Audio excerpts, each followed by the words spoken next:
aku punya kawan baru. Anak ekonomi Atmajaya. Lantas? Sahutku tanpa menoleh. Orangnya baik, Kak. Ramah, penuh perhatian. Ganteng lagi. Dia bilang mau kesini kapan-kapan. Dan kau jatuh cinta padanya. Ah, enggak. Aku enggak naksir dia kok, kata Utami. Tidak, apa belum? Hati-hati lo, Ut. Utami tersenyum malu-malu.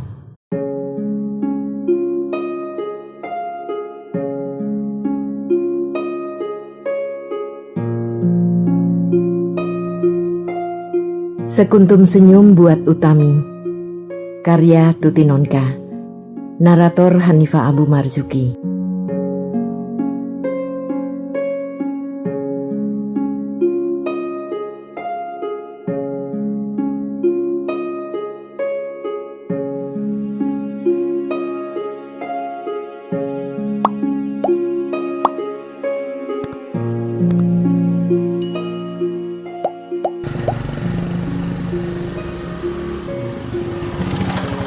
Derum motor bebek yang memasuki garasi itu sudah berhenti. Kemudian terdengar pintu dan langkah-langkah berkeresek. Utami melepas topi pelindung panasnya dan meluncurlah rambutnya yang panjang, hitam dan tebal itu ke punggungnya. Sebentuk senyum manis muncul di bibirnya ketika melihatku. Diterima enggak? Sambutku tak sabar. Masih perlukah ditanyakan? Sahutnya diplomatis. Matanya yang bersinar gembira memanglah suatu jawaban. Tetapi aku tidak puas dengan jawaban macam itu. Betul, aku menegaskan. Kurang percaya memang. Habis, Utami kan sudah 2 tahun meninggalkan buku-buku SMA. Dan siapapun tahu, testing masuk perintis 1 bukan main susahnya. Gak percaya ya? Ya sendiri nih. Utami melambai-lambaikan lembaran pengumuman yang baru saja diambilnya dari kampus Bulak Sumur. Hampir saja aku melompat untuk memeluk dan menciumi Utami. Luapan rasa gembira itu membuatku nyaris kehilangan kontrol sikap. Untung aku segera sadar. Utami bukan gadis kecil lagi dan aku sendiri perjaka hampir lapuk. Sehingga tak pantas rasanya adegan film itu berlangsung di garasi sumpek ini. Apalagi kebiasaan cium-ciuman pipi ini tidak begitu lazim di rumah kami. Kakak kenapa? Utami heran melihat aku terhuyung-huyung akibat dorongan tenaga gerakku untuk melompat padanya yang kutahan dengan tiba-tiba. Tak kenapa-kenapa. Mana pengumumannya? Lihat. Sahutku mencoba mengalihkan perhatian Utami. Tapi senyum geli yang muncul di wajahku agaknya membuat Utami curiga dan tidak puas dengan jawabanku. Bohong, pasti ada apa-apa. Oh senyum-senyum? Sanggahnya penasaran. Biasa, dia memang ngeyel kalau bertanya, tak akan berhenti sebelum dia yakin tidak dibohongi. Daripada terlalu panjang cakap, kupikir lebih baik mengatakan saja apa adanya.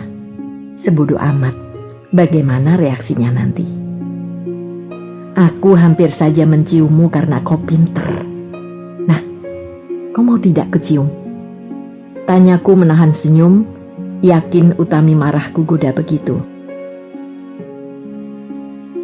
Benar saja, matanya membelalak lebar dan menatapku dengan berang.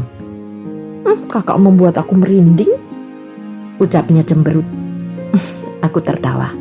Sambil menenteng tasnya, Utami pergi mendahului masuk rumah lewat pintu butulan. Berapa teman cewekmu, Ut? Tanyaku sambil mengekor dia masuk. Belum tahu, belum sempat baca semua. Utami memilih Fakultas Teknik Sipil dan di universitas manapun Yang namanya fakultas teknik biasanya krisis cewek. Entah kenapa tidak banyak gadis-gadis yang kepingin jadi insinyur. Padahal yang memiliki intelijensi tak kurang. Barangkali mereka lebih suka jadi nyonya insinyur saja. Habis, kok tidak perlu pusing-pusing belajar, tidak perlu capek-capek praktikum, tidak perlu repot-repot meladeni dosen dan asisten yang rewel, tidak perlu maki-maki kalau ujian dapat E. Kalau benar begitu, kasihan Ibu Kartini mereka. Utami selalu marah-marah kalau aku menyampaikan curigationku ini padanya. Bukan soal gak mau susah-susah, tapi jiwa seorang gadis memang tidak sesuai untuk pekerjaan lapangan seperti itu. Begitu selalu jawabannya. Utami duduk di kursi rotan yang tadi kududuki. Aku menyeret kursi lain dan duduk di sampingnya. Berdua kami membuka-buka lembaran pengumuman setebal 8 halaman surat kabar itu. Dari 109 orang yang diterima, ceweknya hanya 5. Satu di antaranya adalah adikku. Wah, laku keras kok, Ut. Komentarku melihat perbandingan yang menyolok itu. Idih, kakak nih, memangnya kue? Seru Utami. Sikunya yang runcing menyodok tulang rusukku cukup keras untuk membuatku meringis. Di geodesi berapa ceweknya, Kak? Tanya Utami. Lebih sedikit lagi. Seluruh geodesi ceweknya cuma 9 orang. Sudah punya anak lagi. Minimal sudah ada reksonanya. Utami tersenyum. Reksona adalah sebutan lain untuk jenis manusia yang namanya pacar. Kata orang, dia kan selalu setia setiap saat. Kasihan dong kalau gitu kalian ini. Siapa bilang? Di fakultas aku memang gak laku. Tapi di luar, kau lihat saja. Gadis mana yang gak tertarik melihat ini? Ku cabut kartu mahasiswa yang kebetulan ada di saku hemku. Jangan GR ya. Gak semua gadis mau sama insinyur loh. Apalagi baru calon. Belum ketahuan kapan lulusnya. Atau jangan-jangan malah tidak pernah lulus. Ayo, apeli Jatuh Parmawati dengan kartu mahasiswamu itu kalau berani. Tantang Utami sengit. Nanti kau marah kalau aku punya pacar 2. Katamu, laki-laki yang memadu kekasihnya adalah manusia biadab. Padahal kau tahu, aku harus belajar hidup tanpa nyawa dulu kalau mau berpisah dengan Astri. Utami bersungut-sungut dan melompat dari kursinya dengan sebal. Aku tertawa, menuang air putih yang selalu tersedia dalam poci ke dalam gelas. Ku awasi diam-diam dari belakang. Celana panjang dan blus katun longgarnya tidak berhasil menyembunyikan bentuk badannya yang ramping berisi. Utami sudah agak gemuk sekarang. Setahun yang lalu, alangkah kurusnya tubuh itu. Matanya cekung tak bersemangat, sementara wajahnya boleh disamakan dengan patung juga yang cantik, tapi mati. Akhirnya Utami jadi masuk juga ke Fakultas Teknik Sipil. Sejak kelas 3 SMP, memang dia bercita-cita menjadi seorang insinyur. Utami selalu terpesona melihat jembatan-jembatan besi raksasa, gedung belasan tingkat, waduk yang kokoh kuat, atau apa saja yang berhubungan dengan pekerjaan insinyur sipil. Alangkah senangnya kalau aku bisa membuat bangunan seperti itu. Begitu selalu katanya. Atau dia akan menatap gedung-gedung bertingkat itu tanpa jemu-jemunya sambil berpikir, bagaimana kau menghitung kekuatan fondasi untuk gedung itu? Keinginannya untuk masuk ke Fakultas Teknik Sipil begitu kuat. Dan aku pun yakin dia dapat masuk ke fakultas idamannya itu melihat kemampuannya yang cukup tinggi dalam pelajaran di sekolah. Aku bahkan sudah merasa pasti akan melihat Utami menjadi insinyur sampai harapan dan impian itu punah, berubah menjadi sebuah utopi ketika datang badai menghancur leburkan hidup Utami selama beberapa waktu. Kami adalah 3 bersaudara. Taufan, aku, namaku Denny, lengkapnya Denny Kusumajaya, dan Utami. Taufan sudah 3 tahun tinggal di Jerman, belajar kedokteran di Stuttgart. Setahun yang lalu ayah menyuratinya, menyuruh Taufan pulang saja, sebab usaha ayah mengalami kemunduran yang mengakibatkan ayah tidak dapat lagi membiayai hidup Taufan di negara Willy Brandt itu. Tapi kakakku tidak akan bernama Taufan kalau dia mau menyerah pada keadaan begitu saja. Pokoknya sebelum menjadi dokter bedah otak, aku tak akan pulang ke tanah air. Begitu bunyi sumpah palapanya lewat surat. Karena itu, dia bekerja part-time untuk menutup biaya hidupnya. Mau tahu apa pekerjaannya? Momong bayi. Umurku terpaut 3 tahun dengan Taufan. Ketinggian AQ juga terpaut beberapa strip di bawahnya. Ketampanan, ini malah beberapa belas strip di bawah kakakku yang beruntung itu. Tapi aku tak pernah merasa iri padanya. Sebab dengan keadaanku yang serba seadanya ini pun, aku sudah cukup puas. Berbeda dengan Utami adalah gadis yang cantik, pandai, dan banyak teman. Sejak di SD kepandaiannya sudah menonjol. Selalu jadi juara kelas. Padahal dia termasuk anak yang tidak rajin belajar. Tidak pernah pegang buku kalau tidak akan ulangan. Pelajaran dipahaminya betul-betul sewaktu guru menerangkan di depan kelas.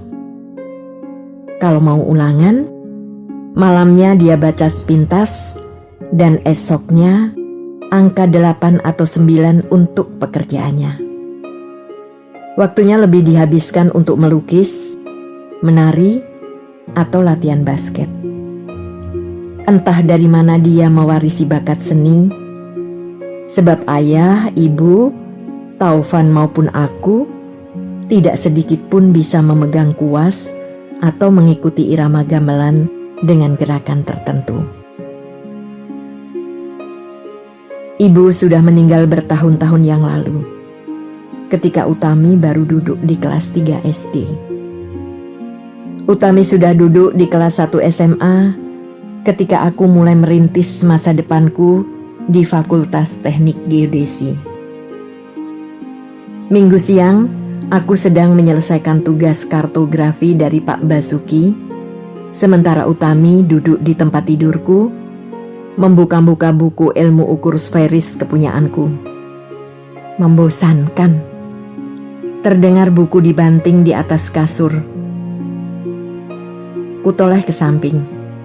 Berbelas-belas angka, tanda sin, kos, tangen, dan kotangen jumpalitan pada halaman yang baru saja dibaca Utami. Menyakitkan mata memang. Buat apa sih rumus-rumus seperti ini, Kak? Kalau sudah kerja betulan, paling-paling juga gak kepake. Buka aja terus. Nanti kau tahu kemana arahnya rumus-rumus itu. Sahutku sambil mencelupkan mapping pen ke dalam botol Ekolin.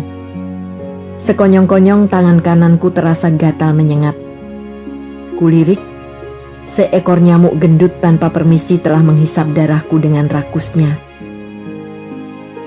Dengan gemas ku angkat tangan kiriku dan ku tepuk vampir kecil itu sekeras-kerasnya.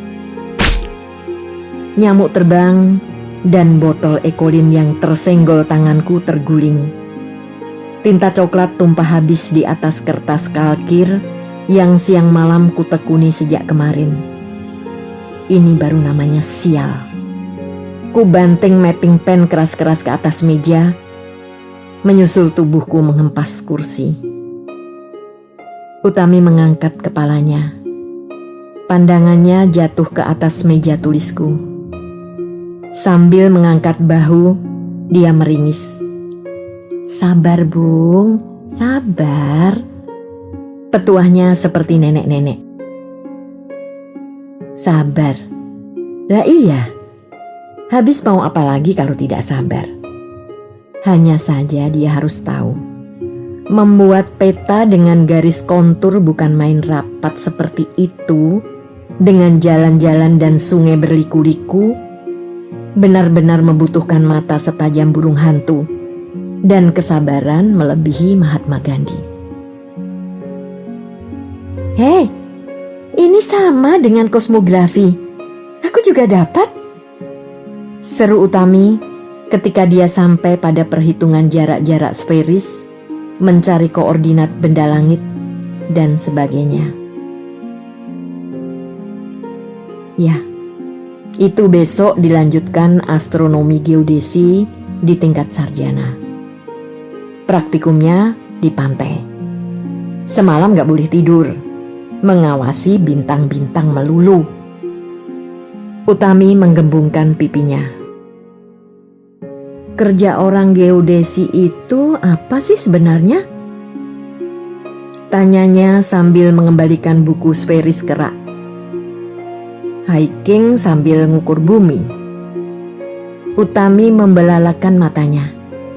Yang bener aja. Kalau cuma ngukur bumi, kan sekali aja udah cukup. Bentuk satu tim riset, selesai kerja laporkan hasil pengukuran, dan tim dibubarkan.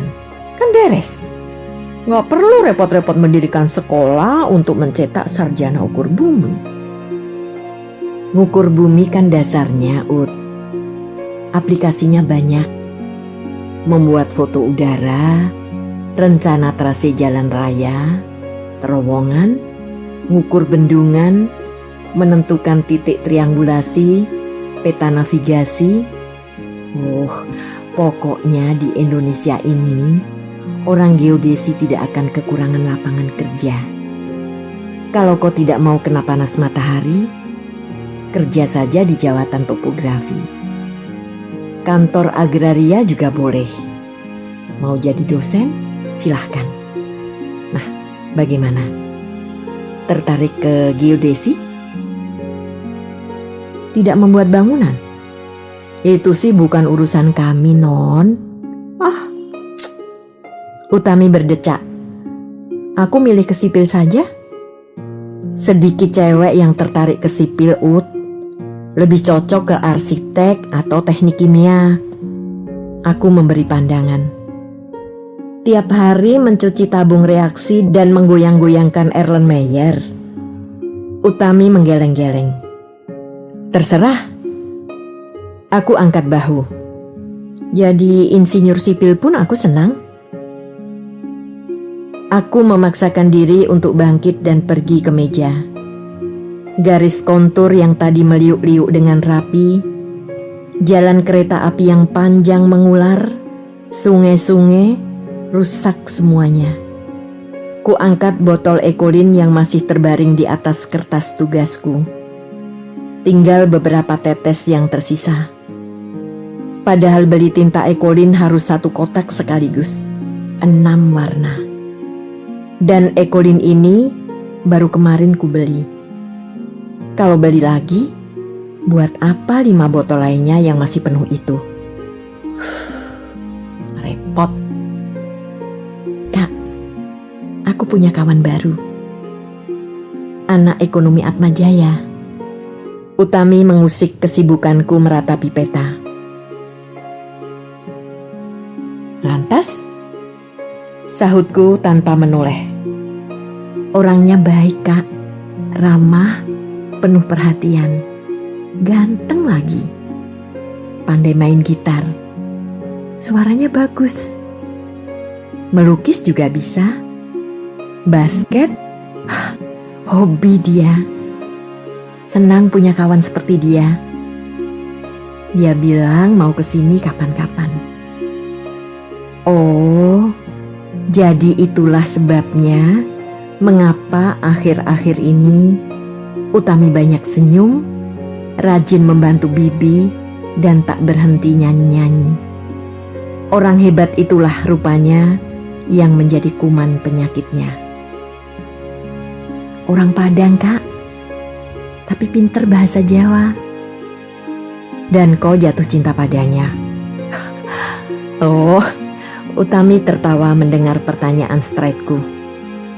Enggak, aku gak naksir dia kok, kata Utami. Tidak, apa belum? Hati-hati lo, Ut. Utami tersenyum malu-malu. Kau baru kelas 1 SMA, Ut. Ingat itu. Bukan melarang, cuma mengingatkan saja. Sebulan lagi aku kelas 2, bantah Utami sengit. Aduh, adikku, kau merasa sudah besar sekarang ya? Tapi umurnya memang sudah 17. Seingatku, pada umur sekian dulu, aku juga ingin sekali punya pacar. Ya kalau naik, kalau tidak. Masa aku gak naik? Sombongnya anak ini. Kenapa tidak? Kalau kau ngelamunin dia terus dan ulangan umum jatuh, siapa bilang aku mau mikirin dia terus? Sembur Utami berang. Nah, baik kalau begitu. Sahutku senang. Maksud Kak Denny? Aku tidak melarang kau pacaran. Asal jangan lupa belajar. Ingat, kau mau jadi insinyur. Oh, tentu. Kuberesi mejaku yang beberapa hari ini berantakan terus. Botol Ekolin coklat yang sudah kosong kulempar jauh-jauh keluar jendela. Nyah kau. Kakak baik. Makasih, Kak. Suara Utami pelan. Loh, apa ini? Kuputar kepalaku ke belakang. Terima kasih untuk apa? Tanyaku heran. Kakak tidak melarang. Oh, aku tersenyum. Percuma saja. Kularang pun kau akan tetap pacaran walau dengan sembunyi-sembunyi. Betul tidak? Lagi pula, aku percaya kau tahu menjaga diri. Utami tersenyum. Sepasang lesung yang muncul di pipinya membuat wajahnya semakin manis. Dengan tubuh semampai dan kulit kuning gading itu, tidak heran kalau anak Padang itu tertarik padanya. Aku mau ganti baju, Ut. Kau merasa perlu untuk keluar atau tidak? Bilang saja aku kau suruh pergi, sahut Utami. Loh, kalau kau merasa tidak perlu keluar, ya tidak apa. Asal jangan apa? Tantang Utami sengit melihat aku tak menyelesaikan kalimat. Aku tertawa saja. Utami mencibir dan melangkah keluar. Di belakang punggungnya pintu kututup, tapi lekas-lekas kukuak kembali. Ut! Kulongokkan kepalaku keluar kamar. Utami berhenti dan menoleh ke celah pintuku. Apalagi? Dia sudah mengatakannya. Mengatakan apa? Alah, berlagak. Apa dia sudah mengatakan engkau gadis yang paling cantik? Bahwa dia tidak bisa tidur mengenangmu? Bahwa... Wajah Utami memerah dan cepat-cepat meneruskan langkahnya.